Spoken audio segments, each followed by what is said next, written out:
Our second issue that we're going to go over today is affirmative action.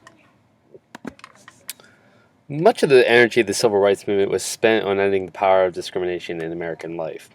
And although Jim Crow, as legal discrimination was called, had created segregation in many institutions, including restaurants, buses, hotels, its grip was especially strong on public schools.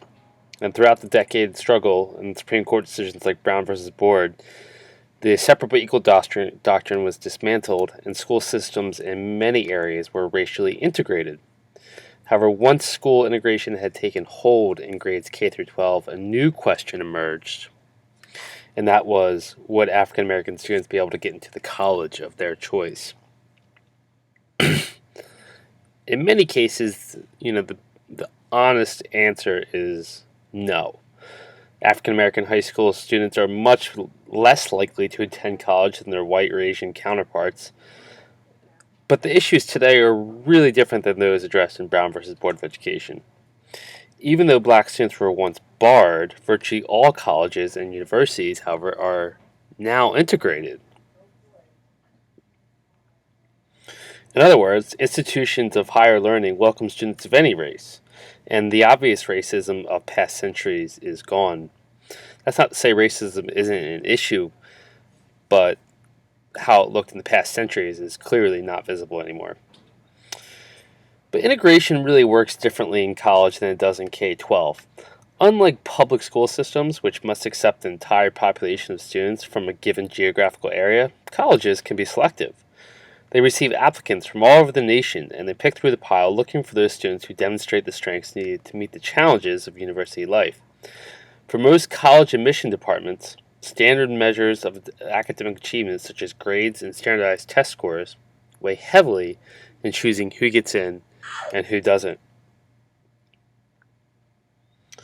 So that seems reasonable enough, but can a case be made that minority students are at an unfair disadvantage when it comes to those measures?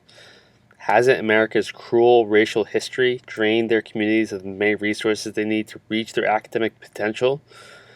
And don't minority students often find themselves trapped in the low-achieving urban school districts where inadequate facilities leave them unprepared to complete the college admissions race?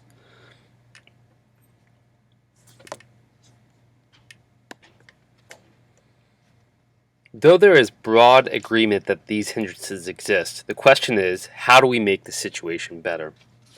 And that question has been prompted two very different responses. On one side of the debate,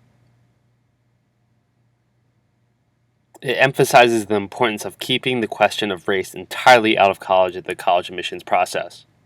If we want to create a society that is less racially obsessed, this side argues, why not let each student apply and may the best student win? Why should a college application even ask for a student's race?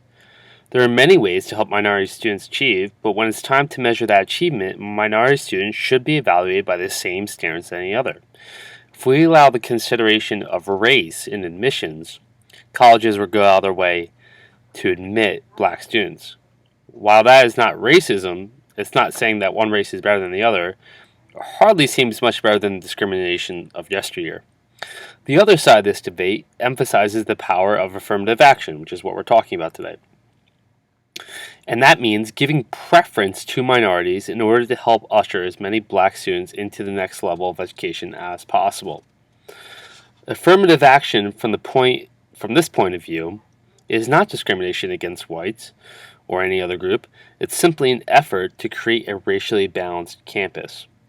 After all, universities already factor in lots of other non-academic information when they make their admissions choice. It has never been a pure matter of just an SAT score.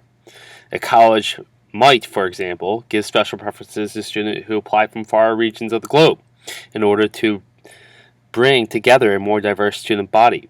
Therefore, if a black student has sufficient grades and scores to warrant their admission into the college anyway, why not treat his or her race as a plus factor, as the Supreme Court found acceptable a few years ago in Greta versus Bollinger? After centuries of discriminating on the basis of race, it is not simplistic to pluck race out of the discussion now, as though the past never happened. Indeed, those in favor of an affirmative action actually argue that the college admission process should consider race, but only as a positive factor in such a way that helps America to restore itself for centuries of mistreatment and create a more equitable society. Be careful to not misunderstand. This is not a debate about whether colleges should discriminate against students of a certain race. No one is arguing that, actually. Neither side wants to return to the days when students were barred from attending institutions of higher learning simply because of their skin color. Nor is anybody suggesting that the tables be turned and white students receive the treatment that black students used to, as has happened in South Africa after apartheid ended. Instead, the debate is over the use of race as a positive, one factor among many the colleges look at as they attempt to create a diverse student body. Those in favor of affirmative action argue that this will make it easier for qualified black students to get a foot in the door, and it will provide a boost to offset the disadvantages that still hinder so many in the African American community. Those against affirmative action argue that a qualified student, by definition, shouldn't need an extra boost in their first place.